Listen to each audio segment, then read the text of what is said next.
Welcome to this thought for the day on Wednesday the 7th of December. And today I'm going to read through and reflect upon Psalm 63. So this is a psalm written by David during one of his really low points in life. And it's thought that the reference to the desert might be more literal than metaphorical. David possibly wrote this psalm having fled to the desert of Judea. In the psalm, we hear that he struggles with hunger and thirst, but he insists that if he can draw close to God in his relationship, that his hunger and his thirst will be fully satisfied. So here goes with the psalm. You, God, are my God. Earnestly I seek you. I thirst for you.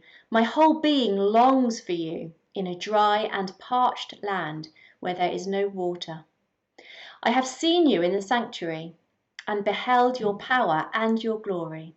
Because your love is better than life, my lips will glorify you.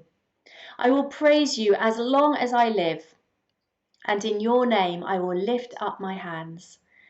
I will be fully satisfied as with the richest of foods. With singing lips my mouth will praise you. On my bed I remember you. I think of you through the watches of the night. Because you are my help, I sing in the shadow of your wings. I cling to you. Your right hand upholds me. Those who want to kill me will be destroyed. They will go down to the depths of the earth.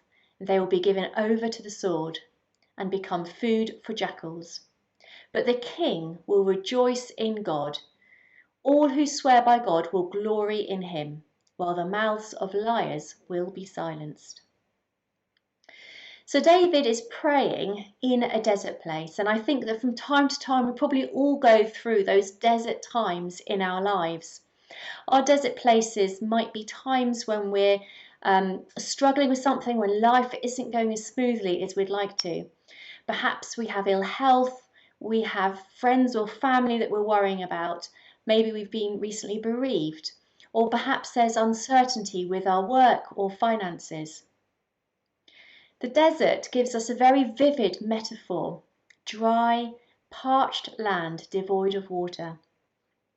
This summer in this country was extremely hot, as I'm sure we can all remember, but I reckon even in our hottest times we probably only get an inkling of what this means for other parts of the world. We might bring to mind a David Attenborough film showing us what blazing sunshine can do in hotter climates. Massive cracks opening in the ground which cry out for rain, and then all of a sudden the rain might come in a great torrent and the cracks can be washed away and new green shoots sprout up from the ground.